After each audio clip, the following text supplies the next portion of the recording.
صداقة تاريخية نعتز بما تشهده من تعاون وثيق في مختلف المجالات، وبالمستوى الرفيع من التنسيق والتعاون على المستويين الثنائي والمتعدد. كما نؤكد تطلعنا لمواصلة تطوير مجمل هذه العلاقات لنصل إلى شراكة استراتيجية بين الجانبين. لقد واجه العالم في العامين الماضيين تحديات جمة على المستويات الاقتصادية والاجتماعية والصحية كافة نتيجة جائحة كورونا، وقد أثبت استمرار الجائحة منذ قرابة العامين أن البشرية مسلمة تتشارك في الأخوة الإنسانية، فإنها عرضة كذلك للتشارك فيما تواجهه من تحديات مهما تفاوتت مستويات تقدمها، بما يفرض على المجتمع الدولي تضافر جهوده وتعزيز التعاون بين شتى الدول. وفي ظل إدراك مصر لخطورة التباين في مسارات التعافي الاقتصادي بين الدول، فقد حرصت مصر على السعي لتوطين صناعة اللقاحات ليس فقط لتلبية احتياجات مواطنيها، ولكن أيضا للتصدير إلى القارة الإفريقية في محاولة منا لرأب الفجوة بين الدول النامية والدول المتقدمة في تلقي اللقاح، ونتطلع في هذا الصدد للتعاون مع دول التجمع لتحقيق هذا الهدف. صحيح أن تحدثنا اليوم في موضوعات كثيرة كالهجرة غير الشرعية وأيضا الإرهاب وموضوعات أخرى، وأنا أقدر وأثمن جدا مواقف صديقي فخامة رئيس الوزراء فيكتور، وأيضا أصدقائنا من بولندا ومن يعني سلوفاكيا فيما يخص دعم مصر. وأنا اسمحوا لي أتكلم وأخرج عن سياق حتى الكلام المكتوب، وأقول إن أنا عايز أقول وفي فرصة هنا من خلال هذا المؤتمر، وأكيد أصدقائنا الأوروبيين بيسمعوا.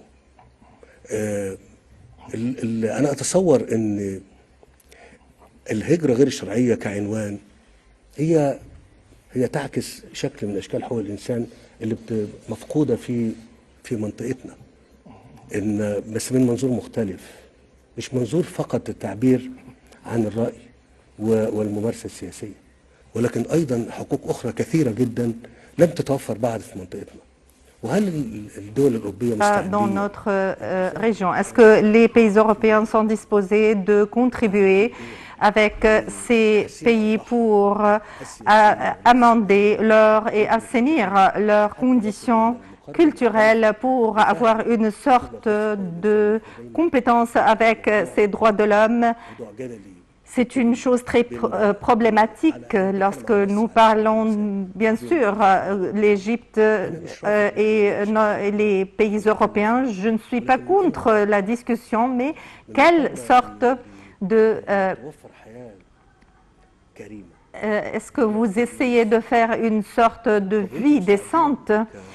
Et en tant que nos amis européens, est-ce que vous pouvez fournir des chances pour avoir une sorte de jumelage avec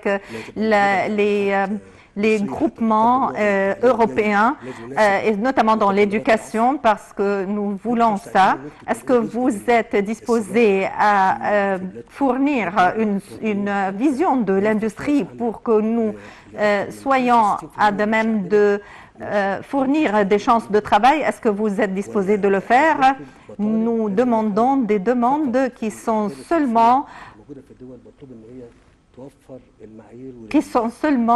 centrées sur ces principes. Je suis très convaincue qu'on doit avoir une sorte de discussion.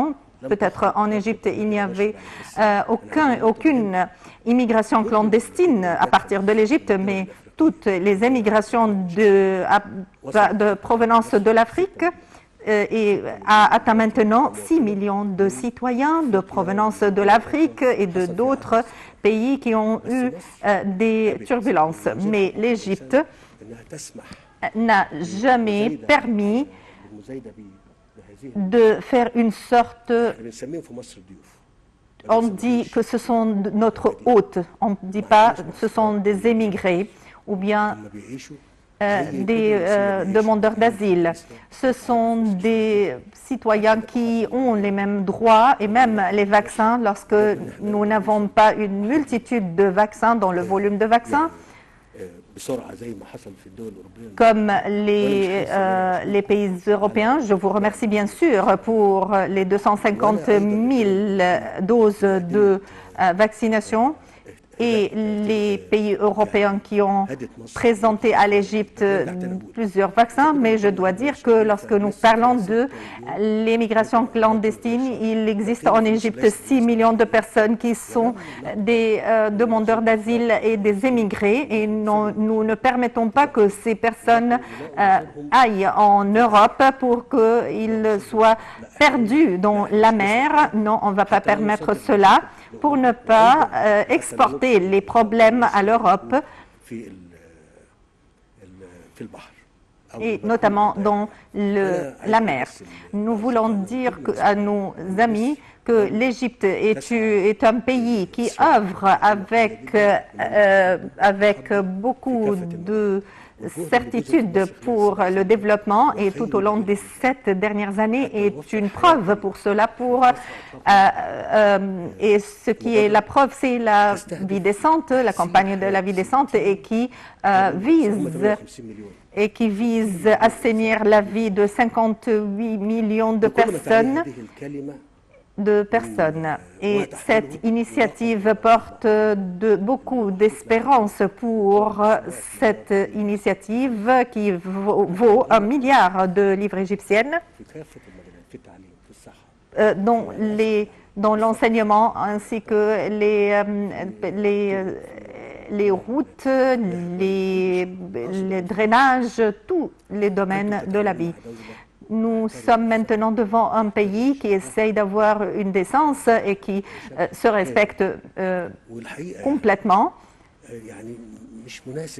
Et il n'est pas adéquat de dire en tant que l'Égypte, bien sûr que ce n'était pas le cas ici, ce n'est pas un commentaire sur une chose qui s'est passée, mais je veux vous dire que nos amis doivent comprendre la vision de l'Égypte et que l'Europe soit très au courant sur ce qui se passe. Nous, en tant qu'administration, nous respectons notre peuple et l'aime fortement et essayons d'œuvrer pour son développement. Mais lorsqu'on dit qu'il y a des droits de l'homme qui ont eu des enfreintes et des complaintes, ce n'est pas une chose très facile. Vous parlez et ici en Hongrie, vous êtes 10 millions d'habitants seulement et ce sont des populations assez restreintes. Nous sommes 100 millions de personnes en Égypte et 65% de ces Égyptiens sont des jeunes qui veulent avoir une vie. Je ne veux pas dire autant. À nos amis au Visegrad, nous vous remercions et je vous remercie. Elnök úr, köszönöm szépen. Most pedig felkérem Eduard Heger urat, Szlovákia miniszterelnökét, hogy tegye meg nyilatkozatát.